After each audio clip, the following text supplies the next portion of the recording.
अस्सलाम वालेकुम बच्चों। हमने अपने पाठ्यक्रम की पहली कविता का आरंभ अपने पिछले वीडियो में कर चुके हैं और हमने उस वीडियो में कवि के बारे में और उनकी रचनाओं के बारे में कुछ जानकारी प्राप्त की थी और हमने 2 चतुष्पदियाँ पढ़ी थी।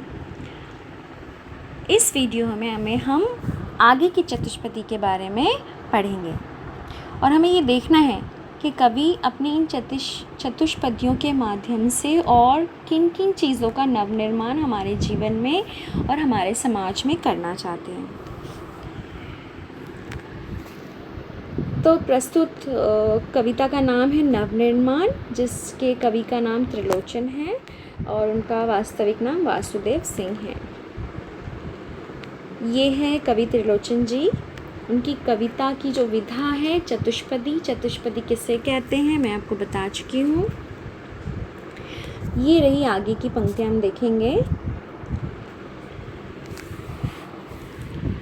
सत्य है राह में अंधेरा है, सत्य है राह में अंधेरा है, रोक देने के लिए घेरा है, काम भी और तुम करोगे क्या, बढ़ चलो सामने अंधेरा है।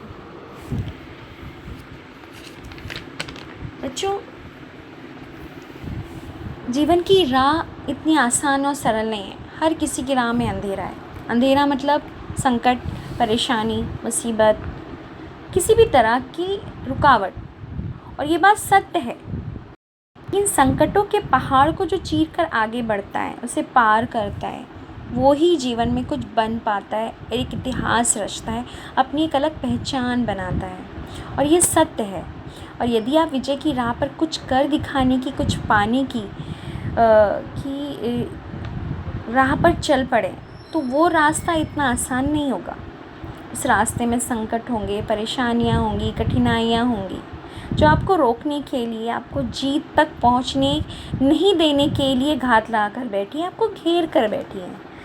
तो इन पंक्तियों में कवि हमें संघर्ष करने के लिए कह रहे हैं। कवि खुद भी वास्तविकता में जीते हैं और हमें भी जीवन के सत्य से अवगत करा रहे हैं। कवि कहते हैं कि वास्तविकता और सत्य तो यही है कि हमारे जीवन में सत्य की राह में अंधेरा है, अर्थात हमारा जीवन सरल या आसान नहीं है। इसमें कठिनाइयाँ हो सकती हैं, झूठ हो सकता है, अन्याय, अत्याचार, गरीबी, असाक्षरता, परेशानियाँ, कुछ भी हो सकता है।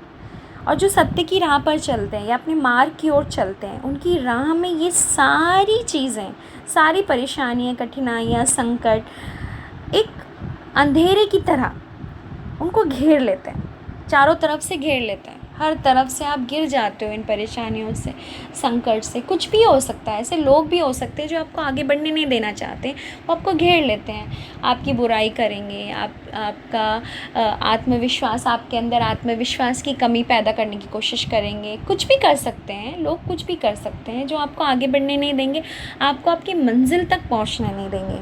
और अगर आप सच की राह पर भी हो, सत्य की राह पर भी हो, तो भी बहुत सारे संकट, अंधेरे आपको चारों तरफ से घेर लेते हैं, आपको आगे बढ़ने नहीं देते हैं। लेकिन आपको इन अंधेरों से आपको घबराना नहीं है, क्योंकि जो लोग इन अंधेरों से घबरा जाते हैं वो अपनी प्रगति की मार्ग से भ्रमित हो जाते हैं। फिर वो सही रास्ते पे नहीं, फिर वो आश्चर्य में पड़ जाते हैं कि क्या करें, और उनको कोई राह दिखाई भी नहीं देती और अपनी हार स्वीकार कर लेते हैं। इसलिए इन पंक्तियों के माध्यम से कवि हमें क्या दे रहे हैं? हौसला दे रहे हैं, हिम्मत दे रहे हैं। वो भी यही कह रहे हैं कि बात तो सत्य है ना, ये बात सत्य है कि आपकी राह में अंधेरा है। तो ऐसी संकट भरी स्थिति में भी हमें विचलित नहीं होना है, परेशान नहीं होना है। बच्चों, आपको संघर्ष करना है। भले ही आपकी राहों में अंधेरा है जो आपको आगे बढ़ने नहीं दे रहे, तरक्की करने नहीं दे रहे, प्रगति करने नहीं दे रहे, आपको रोक रही हैं, ये रुकावटें आपको रोक रही हैं, अंधेरे आपको रोक रहे हैं, तरह तरह की कठिनाइयाँ आपके रास्ते में आ रही हैं, तब भी बच्चों आपको जीवन में रुकना नहीं है। अंधेरे में, संकट में, परेशानी में आगे ही आगे बढ़ते जाना है। तभी तो इन अंधेरों को चीरती हुई प्रकाश या रोशनी आपको नज़र आएगी। क्योंकि और बहुत सारे काम हैं आपको, इसके अलावा आप कर भी क्या सकते हो, आप मुझे बताओ। अगर आप इन अंधेरों से डर कर, इन परेशानियों से या किसी भी कारण से आप रुक जाते हो, तो क्या आपको आपका मार्ग मिलेगा? क्या आप जीवन में जो पाना चाहते हैं वो आपको मिलेगा? इसी अंधेरे से डर कर आप रुक जाएंगे, आप आगे नहीं बढ़ेंगे, तो आपको इन्हीं अंधेरों में जीना पड़ेगा। अगर चलते चलते रास्ते में कुछ परेशानी आ जाती है तो हमें उसका सामना करते हुए आगे बढ़ना है, ना कि रुक जाना है। नहीं तो आपको वहीं आपकी ज़िंदगी थम जाएगी, आप आगे कुछ नहीं कर पाएंगे, है ना। तो इस अंधेरे को चीरते हुए आपको आगे बढ़ना है, ताकि आपको रोशनी मिले, प्रकाश मिले, है ना। तो इसीलिए इस अंधेरी राह को संघर्ष करते हुए प्रकाश से, रोशनी से पार करना है, आगे बढ़ना है। जबकि हम जानते हैं कि ये रास्ता आसान नहीं है। बहुत सारी ऐसी चीज़ें हैं, बहुत सारी ऐसी बातें हैं जो हमारी राह में अंधेरा पैदा करती हैं और हमें रोकना चाहती है, चारों तरफ से हमें घेर लेती, ताकि हम आगे नहीं बढ़ पाएँ। लेकिन हम इसके अलावा हमारे पास अब कोई चारा नहीं है, हम हार नहीं मान सकते। काम भी और तुम करोगे क्या कुछ कर सकते हैं हम? नहीं, हम हार नहीं मानेंगे। अगर हम हार मान जाएंगे तो हम अपने जीवन में कुछ नहीं कर पाएंगे। इसीलिए कवि कह रहे हैं कि काम भी और तुम करोगे क्या कर सकते हैं हम हाथ पे हाथ धर के तो बैठ नहीं सकते ना। हमें इन अंधेरों को संघर्ष से, अपने हौसले से, हिम्मत से दूर करना है। हमें आगे बढ़ना है, चाहे सामने अंधेरा ही क्यों ना हो, कितनी भी कठिनाइयाँ हो, कितनी भी परेशानियाँ हो। कभी हमें जीवन में संघर्ष करते हुए आगे बढ़ने की प्रेरणा दे रहे हैं। संघर्ष से ही राह के अंधेरे दूर होंगे और हमें सफलता प्राप्त होगी। यहाँ पर कवि का हमें एक आशावादी दृष्टिकोण प्रस्तुत हुआ है। हमें भी वो आशावादी ही बनने की प्रेरणा दे रहे हैं।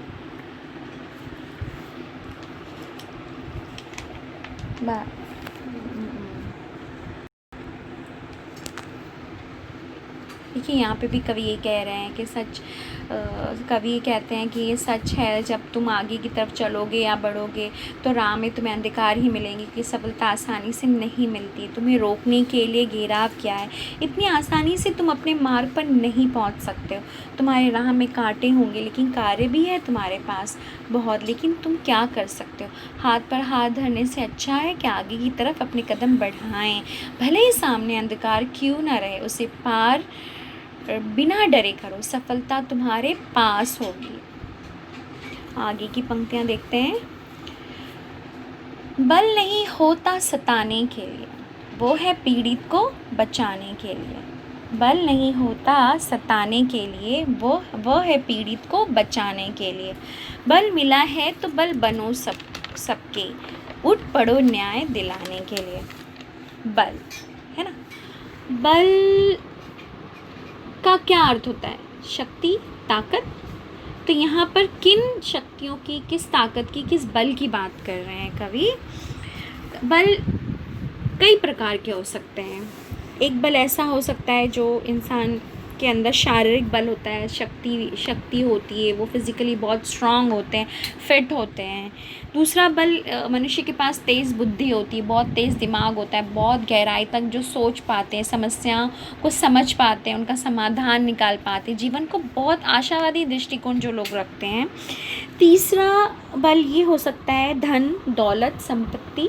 ये भी एक इंसान को बलवान बनाती है। तो यहाँ पर कवि क्या कहना चाहते हैं? कवि कहना चाहते हैं कि यदि आपके पास ये बल है, शारीरिक बल है, शक्ति है, बुद्धि है, धन है, दौलत है, संपत्ति है, जो भी है, अगर आप बलवान हैं तो ये बल किसी को सताने के लिए नहीं होता है, किसी को नीचा दिखाने के लिए नहीं होता है ना। क्योंकि ये तो होता है किसी भी पीड़ित को, गरीब को, या किसी असहाय निर्बल व्यक्ति को बचाने के लिए होता है। दुनिया में, इस संसार में जितने भी दुखी, गरीब, असहाय, पीड़ित लोग हैं, यदि आप बलवान हैं तो इन पीड़ित लोगों के दुख को दूर करने का प्रयत्न कीजिए, है ना। अगर आपको बल मिला है, क्या कह रहे हैं कवि? बल मिला है तो बल बनो सबके, यानी अगर आपको ऊपर वाले ने ताकत दी है, शक्ति दी है, बल दी है, तो दूसरों को सताने के बजाय उनकी ताकत बनो, उनकी सहायता करो। अगर आप पास अच्छा दिमाग है तो आप लोगों से अच्छा व्यवहार रख सकते हैं, उनको अच्छी सलाह दे सकते हैं, अच्छा मशवरा दे सकते हैं, है ना। अगर आपके पास पैसा है तो गरीब लोगों को पैसे देकर उनकी सहायता कर सकते हैं। और अगर शारीरिक बल है तो इस बल से हम किसी को डराने के लिए इसका उपयोग या किसी को दबाने के लिए हम इसका प्रयोग आपको नहीं करना है। आप उससे दूसरों का सहारा बन सकते हैं, उनको आसरा दे सकते हैं। तो यहाँ पर कह रहे हैं बल मिला है तो बल बनो सबके, उठ पड़ो न्याय दिलाने के लिए। तो समाज में जितने भी ऐसे लोग हैं, पीड़ित हैं, दुखी हैं, जिनके साथ अन्याय हो रहा है, आपके पास किसी भी तरह का बल है, शारीरिक बल है, धन संपत्ति का बल है, तो आप उठो, जिनके साथ अन्याय हो रहा है उनको न्याय दिलाने के लिए आगे बढ़ो। अब ऐसे बहुत से उदाहरण हाल ही में भी आपके सामने हैं। जैसे अभी कोरोना से बहुत सारे लोग बहुत ज़्यादा पीड़ित हैं, तो बहुत सारे लोग उनकी सहायता करने के लिए आगे हैं। जिनके पास बुद्धि है वो लोगों को आश्वासन दे रहे हैं, नए नए विचार लेकर, उपचार लेकर उनका साथ दे रहे हैं। और फिर जिनके पास नए नए उपाय निकालने का वो प्रयास कर रहे हैं, जिनके पास शारीरिक बल है, वो लोगों के घर घर जाकर भूखे प्यासे रहकर उनको अनाज पहुंचा रहे हैं, उनकी सहायता कर रहे हैं। या फिर जिनके पास धन की शक्ति है, धन से वो बलवान हैं, तो वो अपने पैसे से लोगों की मदद कर रहे हैं, गरीबों को अनाज पहुंचा रहे हैं, पैसा दे रहे हैं, उनका सहारा बन रहे हैं। तो ये बल उनको ऊपर वाले ने दिया है, तो इस बल का वो सही उपयोग कर रहे हैं। तो आपको भी ऐसा ही करना है बच्चों। अगर हमारे पास बल है तो हम दूसरों को न्याय दिलाने के लिए, उनकी सहायता करने के लिए, उन्हें आसरा देने के लिए, उनकी ताकत बनने के लिए उसका हमें उपयोग करना चाहिए। यदि बस यही बच्चों, यही कभी कहना चाह रहे कि आप भी अगर बलवान हैं तो आप आगे बढ़िए, दूसरों की सहायता कीजिए, मदद कीजिए। क्योंकि बल नहीं होता है किसी, ये बल जो ताकत, ये शक्ति अगर हमें दी गई है तो इसका अर्थ ये नहीं है कि हम दूसरों को सताएं, परेशान करें, बल्कि बल तो होता है किसी पीड़ित को, किसी दुखी को, किसी सताए हुए को बचाने के लिए होता है। और ये बल अगर आपको मिला है तो आप खुद दूसरों का बल बनो, ना कि उन्हें सताओ। उठो, आगे बढ़ो और जिनके साथ अन्याय हो रहा है उनको न्याय दिलाओ। देखिए यहाँ पे वही कवि कह रहे हैं, कवि कहते हैं कि अगर तुम्हें बल, ताकत, शक्ति प्राप्त है या तुम बलवान हो तो वो दूसरों को सताने के लिए नहीं होता, बल्कि वो शक्ति तुम्हें इसलिए प्रदान की गई है ताकि किसी पीड़ित निसहाय व्यक्ति को बचाने, उसकी मदद करने के लिए मिला है।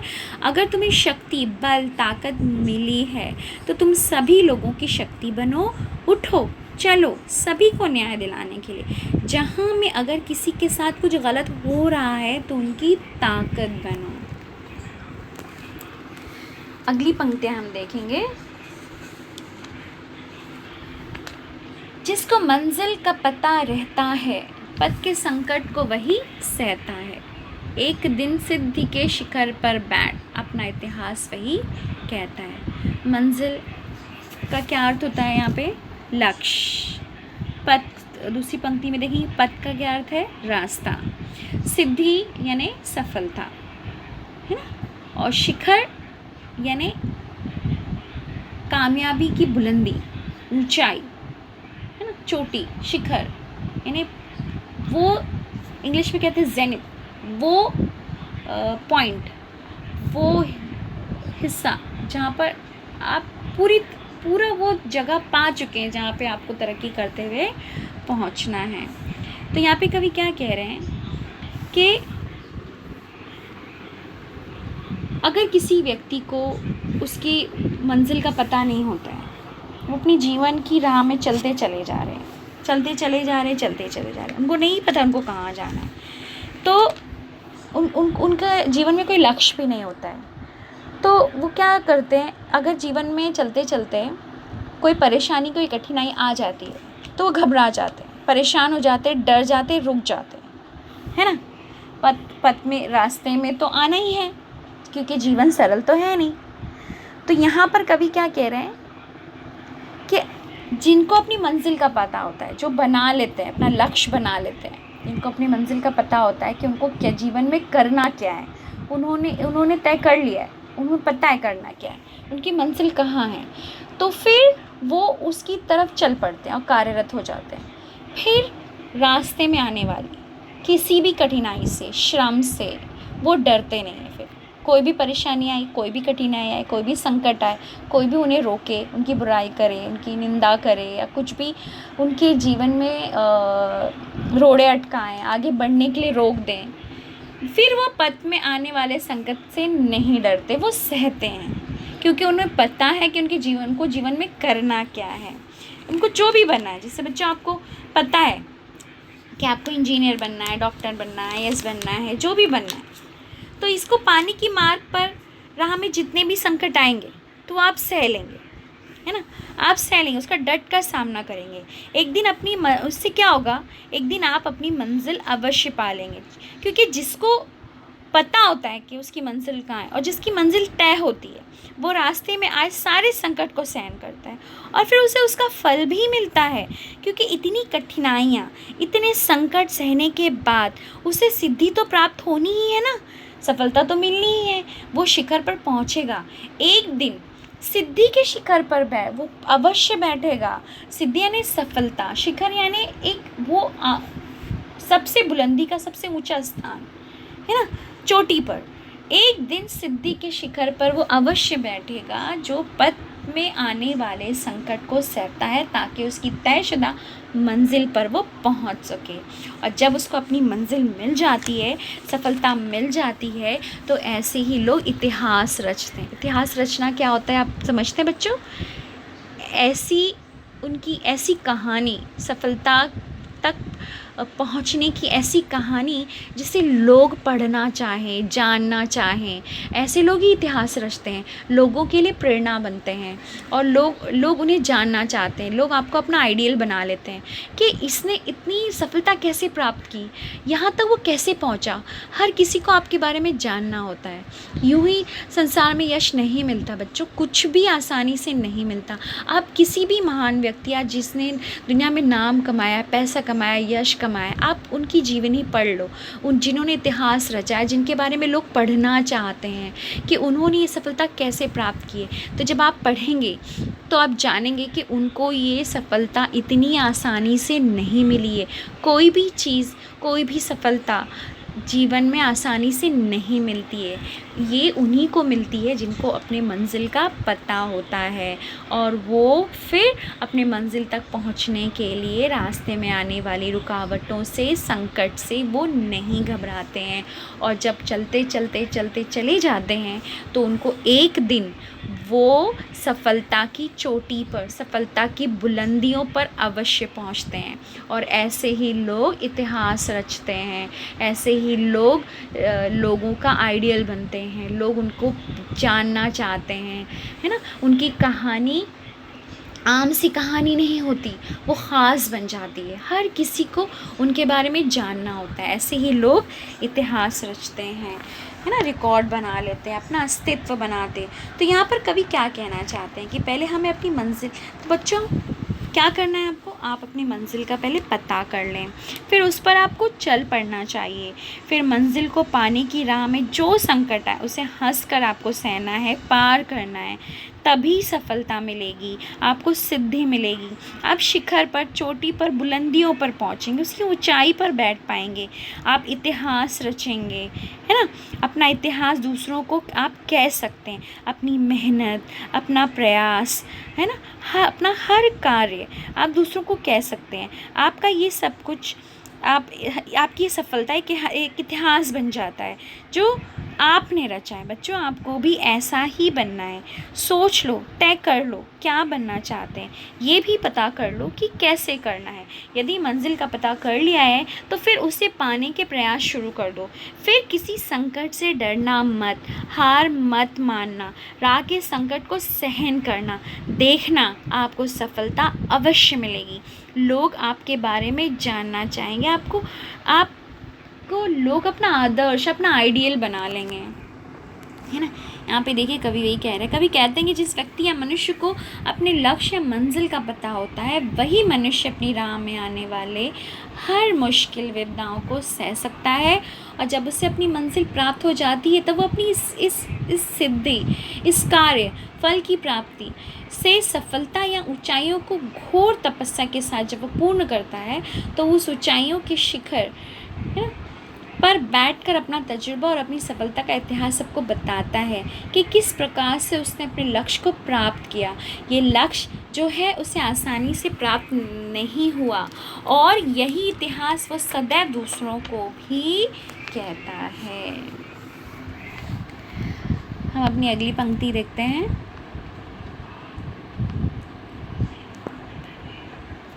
प्रीति की राह पर चले आओ, प्रीति की राह पर चले आओ, नीति की राह पर चले आओ, वो तुम्हारी ही नहीं सबकी है, नीति की राह पर चले आओ। बच्चों, यहाँ पे कवि प्यार और मोहब्बत और अच्छे आचार व्यवहार को अपनाने की बात करते हुए लोगों को आह्वान करते हैं कि वे सबके साथ प्यार मोहब्बत से रहें और सबके साथ अच्छा व्यवहार करें। यही सबके लिए अपनाने वाला सही मार्ग है। वे कहते हैं कि सबको हंसते गाते जीवन जीने का मार्ग अपनाना चाहिए, क्योंकि जीवन का सच्चा मार्ग तो प्रेम ही है। आप कोई भी मार्ग देख लो दूसरा, आपके सामने बहुत सारे ऐसे भी लोग हैं, आप देख सकते हैं कि उनके मन में नफ़रत है, घृणा है, द्वेष है, चाहे जो भी माध्यम हो, जाति के नाम पर, धर्म के नाम पर। आजकल दंगे होते हैं, लोग आपस में लड़ते हैं, गरीबी है, गरीबी और अमीरों के बीच का जो अंतर है, संघर्ष है। ऐसे बहुत से लोग हैं जो भड़काने का काम करते हैं। चाहे जितने भी मार्ग हो, चाहे जो भी उन्होंने अपना रखा हो, लेकिन कवि कहते हैं कि सच्चा मार्ग तो प्रेम का ही मार्ग है। दुनिया में कुछ नहीं रखा बच्चों, नफ़रत करके कुछ नहीं मिलता। सिर्फ़ और सिर्फ हम खुद को ही तकलीफ़, खुद को दुख देते हैं। सच्चा मार्ग तो प्रेम का ही मार्ग है। दुनिया में अगर किसी को कुछ देना चाहते हैं, कुछ बांटना चाहते हैं, तो प्यार बांटो, यही सच्चा रास्ता है। कभी नीति की राह तो यही है। नीति यानी हमारा व्यवहार या सच्चा मार्ग वही है, हमें दूसरों से कैसा व्यवहार करना चाहिए। नीति भी यही कहती है कि किस तरीके से लोगों के साथ हमें व्यवहार रखना चाहिए, हमारा उनके साथ संबंध कैसा होना चाहिए। तो कवि हमें आह्वान दे रहे हैं कि प्रेम की राह पर ही चले आओ, सारे रास्ते छोड़कर सिर्फ प्रीति की राह पर, प्रेम की राह पर चले आओ। नीति जो कहती है, जो सही रास्ता है, सही जो हमें व्यवहार सिखाता है कि हमें दूसरों से कैसे रहना चाहिए, जीवन कैसे जीना चाहिए, जीने का सही तरीका नीति हमें कह रही है। तो नीति की राह पर चले आओ, और वह तुम्हारी ही नहीं सबकी है। ये एक ऐसा प्रेम का रास्ता है जो सबके लिए है। ऐसा नहीं है कि सिर्फ एक दो ने अपना लिया है तो ये सिर्फ उनके लिए ही, ऐसा नहीं है। दुनिया में जितने भी लोग हैं उनको इसी राह पर चलना चाहिए। ये सबके लिए, प्रेम का रास्ता सबके लिए खुला है, ये किसी के लिए नहीं बंद होता, है ना। तो यही सच्चा मार्ग है। सारे रास्ते छोड़कर अपने मन में जितने भी दूसरों के लिए नफ़रत है, घृणा है या द्वेष है, या हम उन्हें पसंद नहीं करते, ऐसा मुमकिन ही नहीं है ना कि हर किसी को पसंद आ जाए, है ना। बहुत सारे मतभेद होते हैं, मन भेद होते हैं, लोगों के विचार नहीं मिलते, लोग अलग होते हैं, बस हमसे अलग होते हैं, हमको समझ में नहीं आते तो हम उन्हें बुरा समझने लगते हैं, पर ऐसा नहीं है। वो हमसे अलग हैं, इसीलिए हम उनको समझ नहीं पा रहे हैं। तो सच्चा रास्ता क्या है? प्रेम का रास्ता है। कवि हमें कह रहे हैं कि प्रीति की मार्ग पर चले आओ, वो तुम्हारे ही नहीं सबकी राह है, सबको इसी पर चलना चाहिए। वो तुम्हारी ही नहीं सबकी, गीति की राह पर चले आओ, यानी ऐसा मार्ग, ऐसा रास्ता, ऐसा रास्ता जो प्रेम के गीत गाता हो, है ना। जो हमें क्या सिखाता है? प्रेम करना सिखाता है, जो हमें सद्भावना सिखाता है, हमें अच्छा व्यवहार करना सिखाता है। ऐसे गीत गाता है जिसमें प्रेम हो, सदाचार हो, सद्भावना हो, है ना, मिलजुल कर रहना सिखाए। उस राह पर चले आओ। तो यहाँ पर कवि हमें प्रीति, नीति, गीति इन के माध्यम से हमें ये कहना चाह रहा है कि जीवन में कितने ज़रूरी है प्रेम, कितना ज़रूरी, नीति पर चलना कितना आवश्यक है, और गीति की जो राह है, जो प्रेम की राह है, जो ऐसे गीत हैं जो हमें प्यार करना सिखाते हैं, हमें अच्छा व्यवहार करना सिखाते हैं, ये हमारे जीवन में कितने आवश्यक हैं। देखिए कवि क्या कह रहे हैं कवि त्रिलोचन जी कहते हैं कि प्रेम के मार्ग पर तुम बढ़ चले आओ, नीति के मार्ग पर चले आओ। प्रेम और नीति का संकेत केवल तुम्हारे लिए ही नहीं है, ये तो सबके लिए एक समान है। विश्व एक गीत, यूनिवर्स की राह, शुभ समय की शुरुआत हो चुकी है। इस मार्ग पर बढ़कर चले आओ, अर्थात प्रेम और उचित निर्णय लेने की क्षमता जिस मनुष्य के पास है, उसका शुभ समय वहीं से प्रारंभ हो जाता है। तब व्यक्ति को उस रास्ते पर केवल बढ़ते चलना है। तो इन चतुष्पदियों के माध्यम से कवि हमारे अंदर, समाज के अंदर कुछ नए विचार, नए आचार, कुछ नई भावनाओं का नव निर्माण करना चाहते हैं। वो एक आशावादी कवि है और हमारे अंदर भी हमें भी आशावादी बनने की प्रेरणा देते हैं। हमें बल का सही उपयोग करना हमें सिखाते हैं। हमें अंधेरों से ना डरते हुए, संकटों से ना डरते हुए अपने मंजिल की तरफ बढ़ने के लिए कहते हैं। फिर सत्य से अवगत कराते हैं और हमें प्रीति की राह पर चलने के लिए आह्वान कहते हैं, हमें नीति की राह पर चलने के लिए कहते हैं, और हमें गीति की राह पर चलने के लिए कहते हैं। जो पूरे विश्व ने अपनाया है, हमें वही अपनाने के लिए कहते हैं। आशा करती हूँ कि ये सारी चतुष्पदियाँ आपको अच्छे से समझ में आ गई होंगी। अगली वीडियो में हम आगे की चतुष्पदी पढ़ेंगे। तब तक बच्चों इन चतुष्पदियों को आप अच्छे से पढ़ें, देखें, पढ़ें, और जो कृति पत्रिका या कृतियाँ मैं आपको भेजूँगी, आप उसको अपने बुक में लिखें और फिर खुद ही देखें कि आपके उत्तर कितने सही हैं, क्योंकि बाद में मैं आपको उनके उत्तर बता दूँगी। तब तक आप इन वीडियो को देखें अच्छे से। अपना ध्यान रखें, खुश रहिए। धन्यवाद। अल्लाह हाफ़िज़।